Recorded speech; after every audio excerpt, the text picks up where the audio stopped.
Hello everyone, it is my pleasure to welcome you to YOLA National at Home. Es un inmenso placer para mí darles la bienvenida a YOLA National at Home. YOLA National is one of my favorite times in the year. Musicians, students, teachers get together to share the beauty of music, learning and playing together. Our time together reminds me my childhood in El Sistema, playing with young people from all across Venezuela.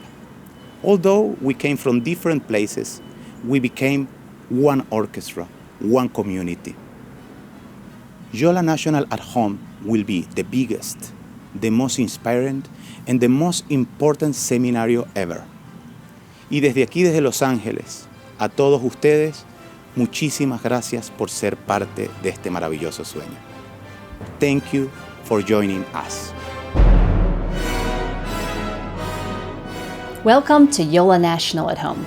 On behalf of all of us at YOLA and the LA Phil, we're so thrilled to welcome everyone watching across the US and around the world. We hope that you're staying safe, healthy, and inspired from wherever you are. While we're disappointed to not be together in Los Angeles this year, we're so excited that this summer we will be connecting with the widest audience we've ever reached.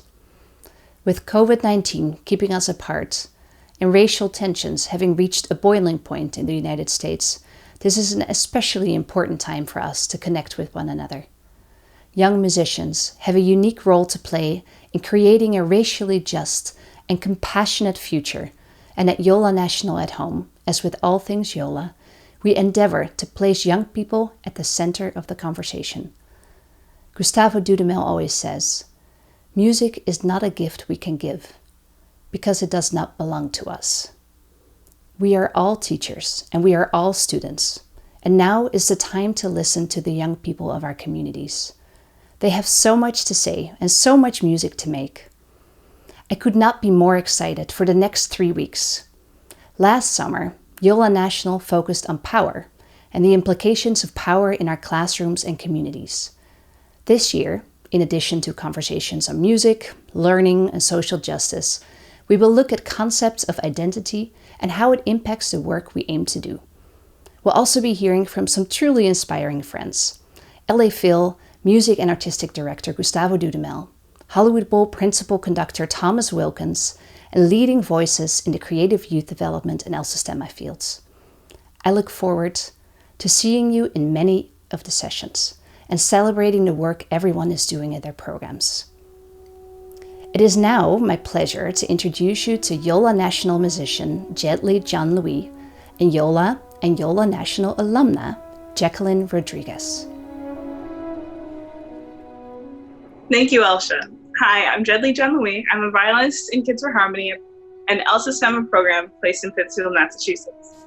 I was in the first year of the festival in 2016, and in the last year I was able to participate in the YOLA National Institute. Hi, my name is Jackelinne Rodriguez. I'm a cellist and a YOLA alumna. My first year in the festival orchestra was back in 2017. That was conducted by Thomas Wilkins. All of my experiences with YOLA and the festival orchestra have been so inspiring that I now attend UCLA for ethnomusicology. Sadly, this year we won't be able to meet in person, so I'll have to miss out on the first violin section pictures when the faculty would try and squish us all together. Even though we won't be able to be together in person, we'll be able to be together virtually, and that I'm looking forward to. Yeah, both Gerdlie and I have had the chance to be conducted by Thomas Wilkins. And in 2017, my first year, he gave a keynote speech that was one of the most inspiring things I've ever heard. We're so happy to have the privilege to introduce to you Thomas Wilkins, Principal Conductor of the Hollywood Bowl Orchestra, Youth and Family Concerts Conductor of the Boston Symphony Orchestra, and for the last 15 years, the Music Director of the Omaha Symphony. Please welcome Maestro Thomas Wilkins. Greetings to all of you from my home in St. Petersburg, Florida. I've been saying that phrase a lot these days, from my home, because like all of you, that's where I am, is home. You know, you hear that word a lot in a lot of different phrases in a lot of different places. You hear the phrase, home is where the heart is, or you've heard the expression, Well, it's in the movie, The Wizard of Oz, when Dorothy says, "There's no place like home, there's no place like home, there's no place like home." I even have a sign up in, it's really a piece of art in one of my homes in Bloomington, Indiana. When I'm there alone and not with my wife, when I think of my wife, I look at this sign because the sign says, "When I say I'm going home, I mean I'm going to where you are." You know, when you look in the dictionary for this word home, you see the obvious. You see the answer that it's a place of residence for a person or a family.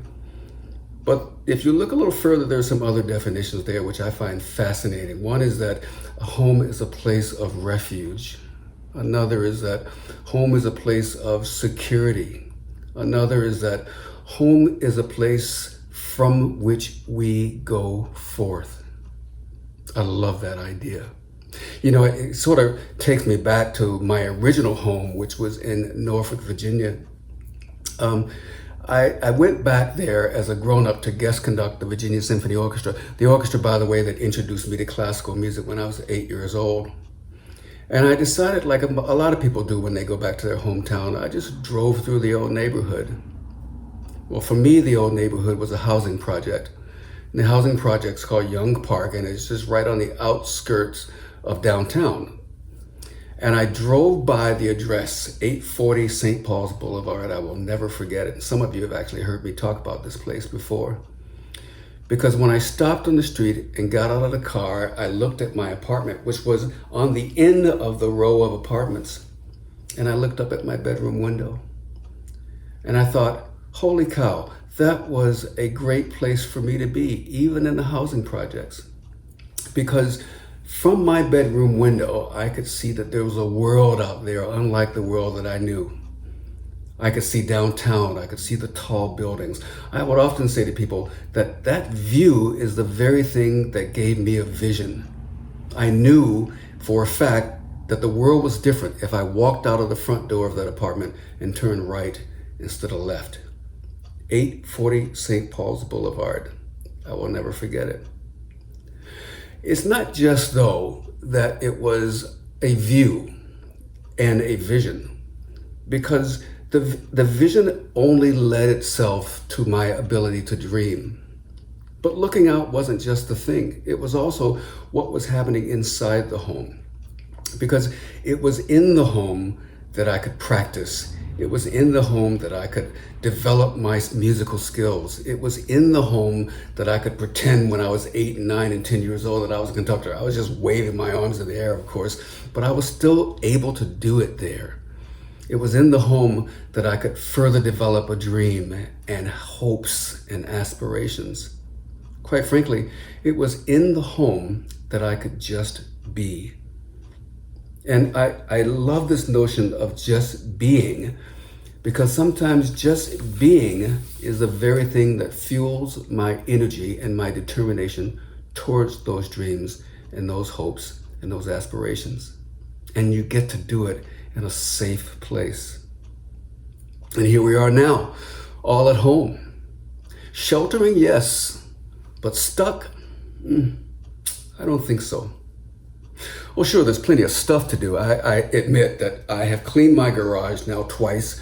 I have reorganized 2 closets in my house. I have reorganized my file cabinets. I've reorganized my musical scores.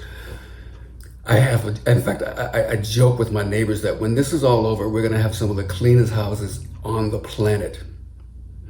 And every once in a while, I'll text my friends to check in to see how they're doing. And Branford Marcellus, the jazz saxophone player, is one of my dearest friends. And so I sent him a text not too long ago to just see how he was doing and what he was up to and if he was healthy and safe and all that good stuff. And he sent a text back that said, "I'm just working on a lot of crazy stuff that I never would have had time to do if I was on the road." That was an inspiration to me. I mean, he was taking the time to work on all those musical challenges that were in front of him that really required the time of being at home. I think about a friend of mine by the name of Rick Carlson, because now, in addition to this challenge of just being at home and figuring out what we're going to do with ourselves and with our time and with our lives, now it seems like the world is falling apart. If you just watch the news all around us. And I think about my friend Rick because he wrote this children's song many, many years ago. And the song is called Growing Up Whole in a Breaking Up World. That's kind of the task in front of us, my friends, to figure out a way to navigate this crazy world and still manage to grow up whole. And we have another mutual friend by the name of Bob Stromberg, and some of you have heard me reference his song, also a children's song. It's called Seedlings. And the chorus of the song is, we are the seedlings about to flower. We are the morning making a day. We are the dry earth drinking in showers. We are the pilgrims finding a way. I love this idea. Seedlings about to flower, mornings making a day, dry earth drinking in showers, pilgrims finding a way. I think quite frankly, that's the call to each and every one of us. We are to be seedlings, not dormant, sitting in the ground doing nothing, but drinking in showers, drinking in crazy stuff that we can't do just yet, scales we haven't learned yet, books we haven't read yet. We are mornings making a day. We're not hiding behind a cloud in fear or disillusionment.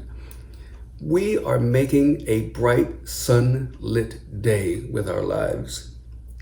We are dry earth, drinking in showers of knowledge and skill and ability. And we are pilgrims.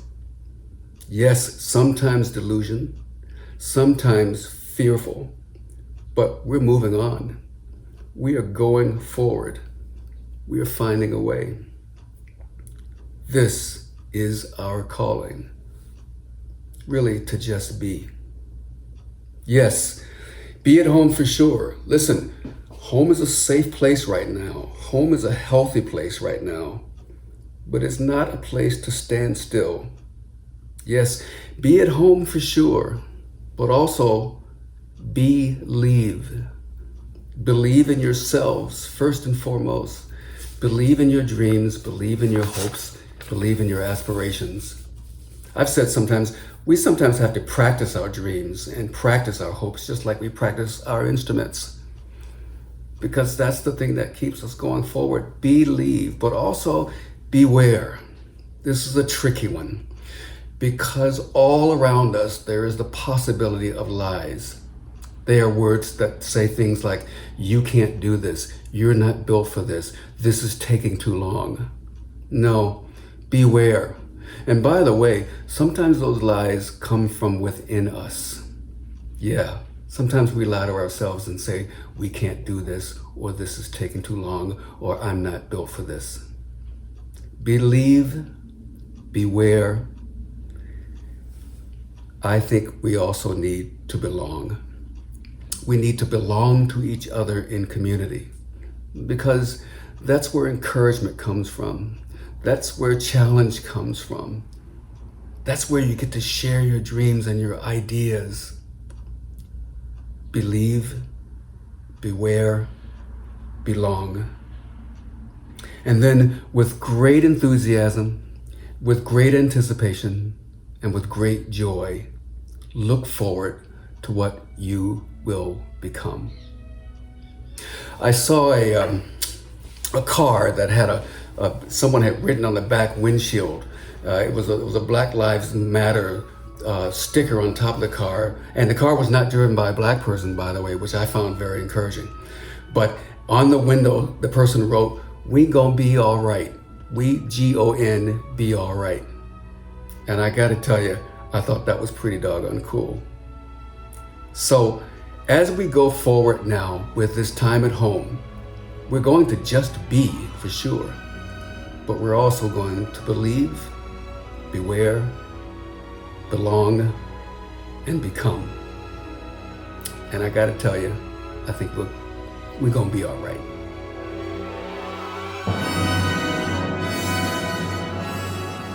Thank you so much, Thomas, for your inspiring words and for being with us at YOLA National at home from your home. I would now like to welcome back Gerdlie and Jackie to lead a conversation with Maestro Thomas Wilkins. Thomas, thank you once again for joining us. Listening to that keynote speech, I was really intrigued by the fact that you said home was a place of refuge. Personally, I don't think home is solely restricted to a physical space. Yeah, and just mentioning that, do you think, or how do you believe music is a place of refuge for most and yourself even? Yeah, well, I first of all, I agree with you that home doesn't have to be a physical place. It could be, that's one of the things that I talked about when I said just to be. That can be also your comfort place. It certainly is for me, and it has been. The older I get, the more comfortable I am with my own space. But I think the gift of music has always been a safe place to be. I remember once a young kid came up to us after a youth concert in Boston, and she said, "This is the first time I've actually felt safe." And I thought, what a beautiful way to express what she just experienced with music. Music is one of those things that can make us remember or forget or laugh or cry. It could make us, there's an assembly of emotions that come with music. We don't know why, but we know what it is when we're there. And to your point, when we're in that space. And in that regard, it is always, especially for artists, the best refuge, and most definitely for a listener. It is a safe, comfortable place. I completely agree. When you were talking in your keynote, you mentioned how you went back and you performed with the orchestra that originally introduced you to music. Right. And I'm wondering how that felt to go back as a professional to the place where you first learned. Yeah, it was really neat because my old cello teacher was still in the orchestra. One of the students that I had conducted later as an adult in a youth orchestra was now also in that orchestra. The man with the long blonde hair who played the snare drum at the start of the national anthem was still in the orchestra. And so there was a full circle of experience for me when I came back. And I remember walking down the street and I looked over into a coffee shop. I was actually looking for breakfast, and I looked into the window of a coffee shop, and a man was reading the paper. And right across the top of the paper was my picture, and underneath it said "Young, Gifted, and Back," and that was a reference to an old song called "Young, Gifted, and Black." Yeah.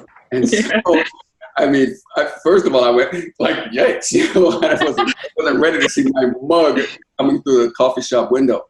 But it was as much a poetic experience in regards to that life coming full circle as it was a musical experience.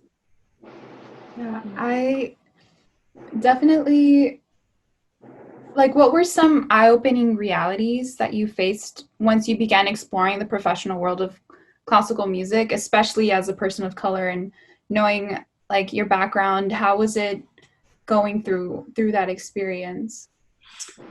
I think I'm always surprised by the places that I end up because of my background. I didn't grow up dreaming to be famous by any stretch of the imagination. And I certainly didn't grow up to ever believe that I would be conducting the Hollywood Bowl Orchestra or the Boston Symphony or the Omaha Symphony, any of that.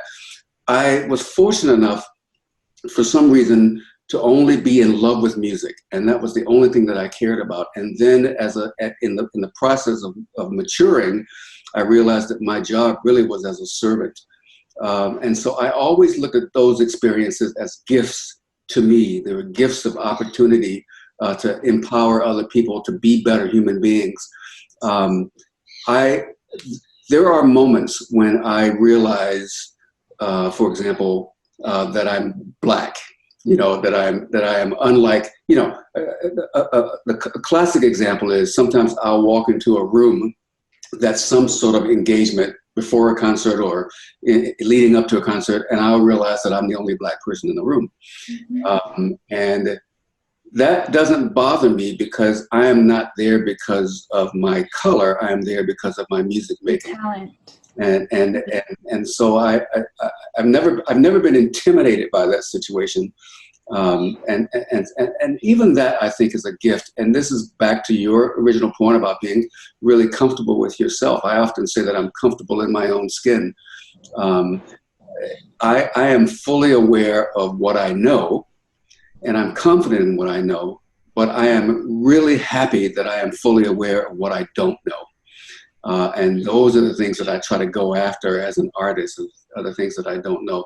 So I don't count any of that as being Black or Asian or white or female or whatever. I count that as being an artist who tries to stay hungry. Yeah. Oh. I feel like as a musician of color in like such a white dominated field that I often do feel sort of like it's me against the world. So I'm wondering if you could tell any like young musician who's feeling that sort of way, like would it be the same thing of what you just said, or would it be something different?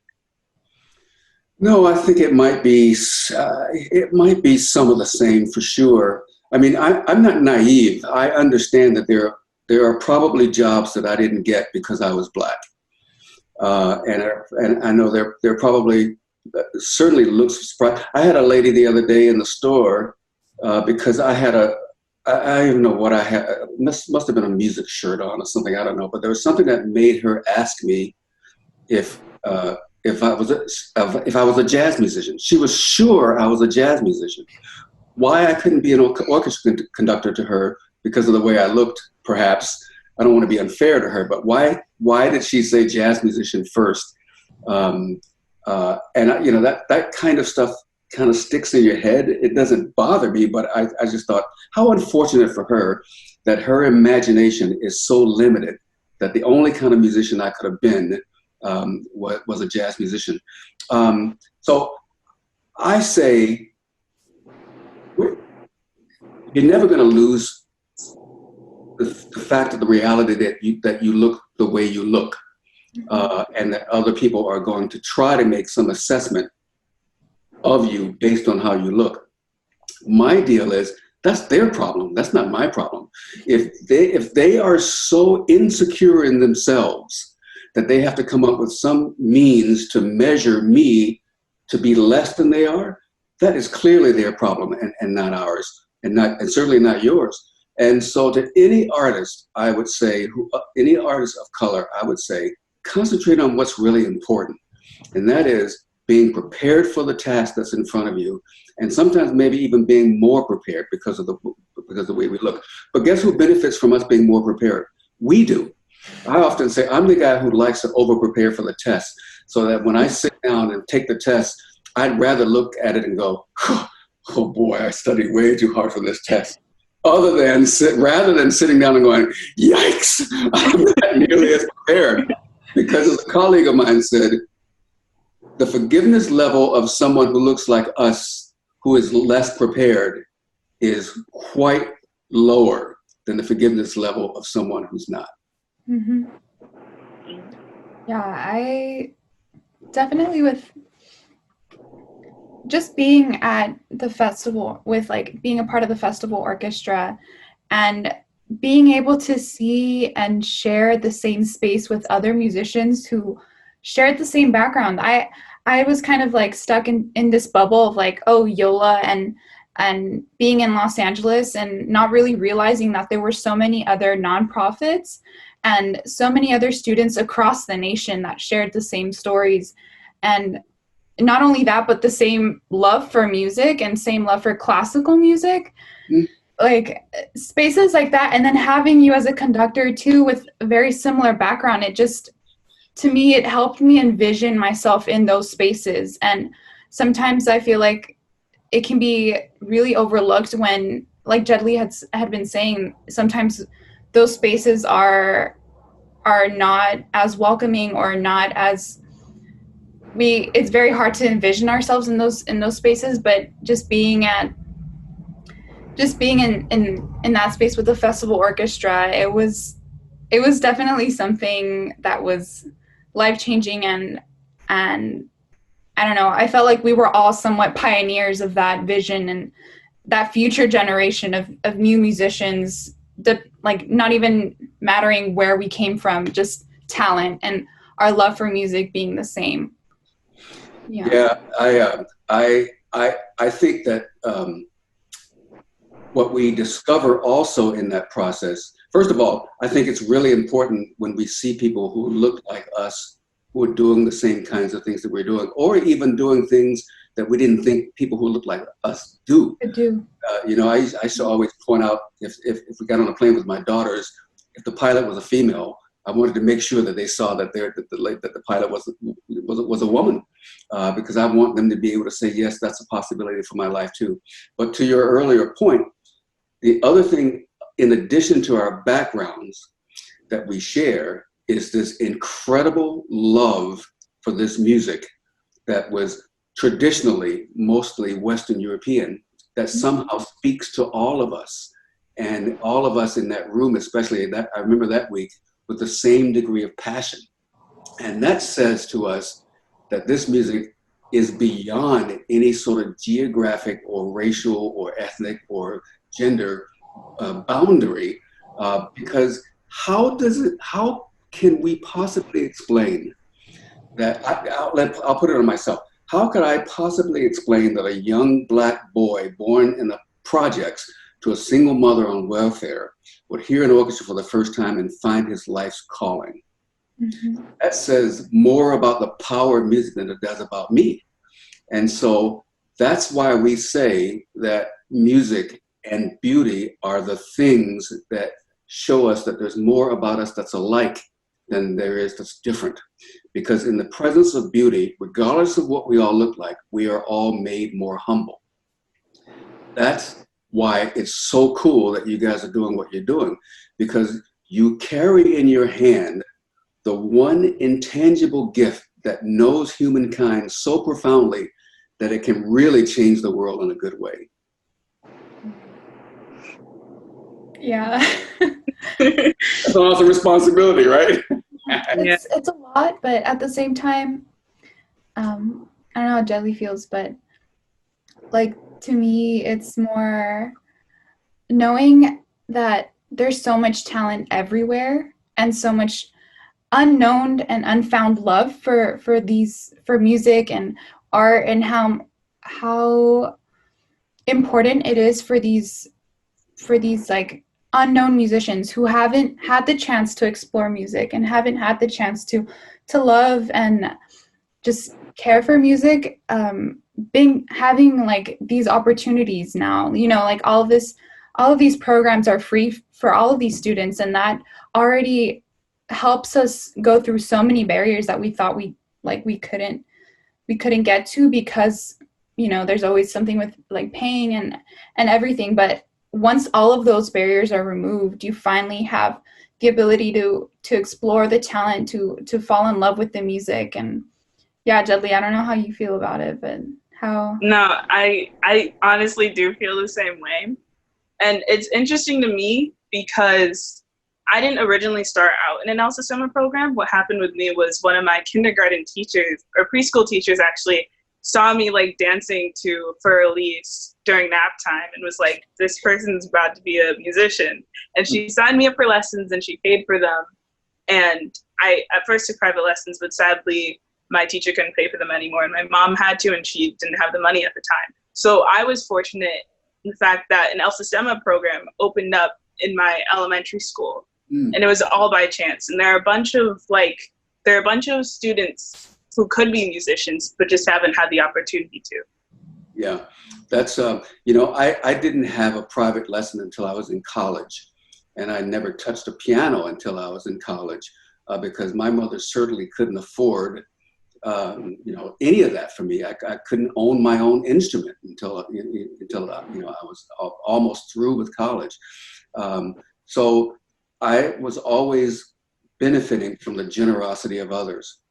And to take this to a global, and not global, but even a deeper level, if we believe the things that you are now discovering and the things that I have lived with for many years, if we really believe in the power and the transformative power of music, then those of us with it in our hands, or those of us with the means to provide it for others, are under a moral obligation to make sure that no one is left behind. And that is clearly the goal of YOLA. And so, you guys are getting experiences now at this stage in your life that I never even dreamed of. And the cool part is that you're taking the ball and you're running with it. This whole thing of access, shame on us if we don't provide that access, because that's the thing that allows you to excel. No, we're not handing you an instrument and say, oh, it's okay because of your background, you don't have to play it well. It's okay if you don't practice. No one is saying that to you. They're saying, here's the responsibility. The minute that you have this instrument in your hand, you also get this set of responsibilities, and you must live up to them because of the power of that music. I had a friend who played in the NFL, and he was not really a friend, he's just an old acquaintance, and he was a wide receiver, and he was black. And he says, listen, if I run and catch the ball and I get all the way to the 5-yard line, 5 yards away from a touchdown, I don't want some guy to blow the whistle and say, hang on a second, this guy's black, give him the next 5 yards. He says, I just want a chance to catch the ball, and I'll take care of the rest. And that's where we are. Yeah.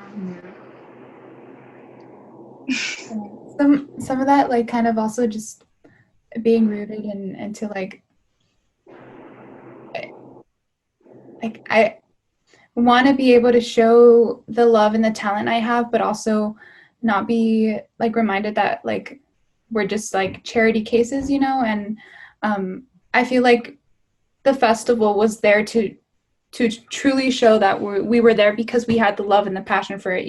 We had to practice. It wasn't easy. It was a lot of hard work, and I feel like being in those stages and being in those venues and being surrounded by all of these really professional and amazing musicians, it makes you realize that like this is the professional world, and it's a glimpse of what could be and what is for many, and what can become for a lot of the students that are now graduating from these programs and graduating college.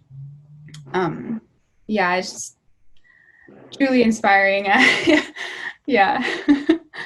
Yeah, well, Yeah. Go ahead. I'm sorry. I was just going to say that for me, you were the first Black conductor I've ever worked with.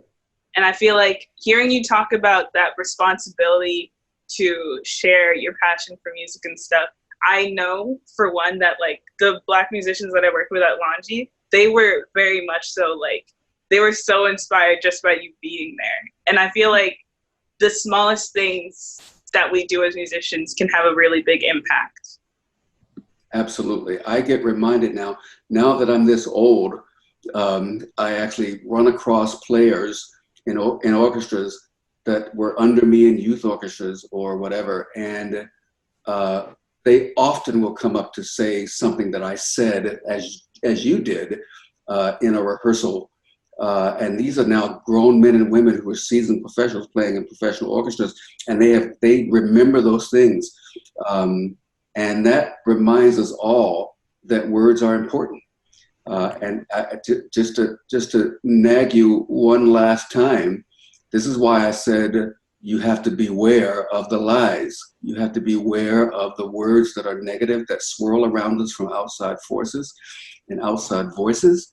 But you also have to beware of your own words of self-doubt, and your own words of impatience, and your own words of fear, and your own words of, I don't belong here. Because as I said before, the only authority in the room is the music. And so you belong. And as long as you decide that you're going to, well, I'm interrupting myself because another thought comes to my mind based on what the two of you said. And that is, you have no control over the heart and the emotions of other people around you.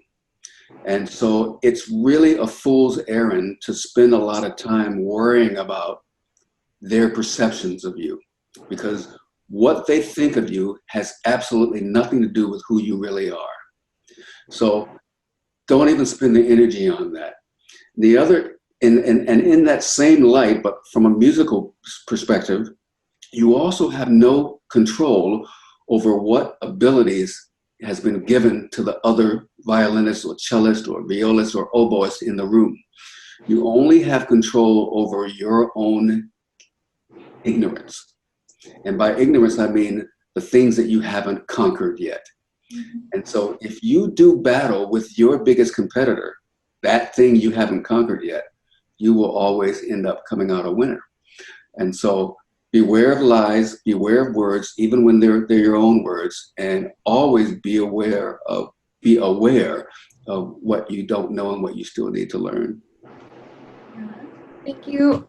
Thank you so much, Thomas. It's welcome. It's been a pleasure to even just have this conversation with you. And I'd want to say that you're also like one of the many pioneers for a lot of young musicians who are being told that they won't really amount to anything other than what already surrounds them. But like here we are, and there you are too. We're here. And I just wanted to thank you for having this conversation with us and giving us the time off your day to have this conversation. Yeah. Thank you so much. Yeah. It's been a learning experience for me, and I'm really grateful for this opportunity to talk to you and have this conversation. Well, I got to tell you, this has been the best part of my day. So I am just delighted and just tickled to see your two faces there and to see how much joy is on your face because you are where you are and doing what you're doing. And I have great hope because of you two. And as I said in the speech, you're going to be all right. Yeah. Yeah. Fantastic. What a great conversation to get us started on the 2020 edition of YOLA National at Home. Like Thomas said, Gerdlie and Jackie, you're taking the ball and you're running with it. Thank you all for tuning in, and I look forward to seeing you in many of the sessions the coming weeks. Stay safe, healthy, and inspired.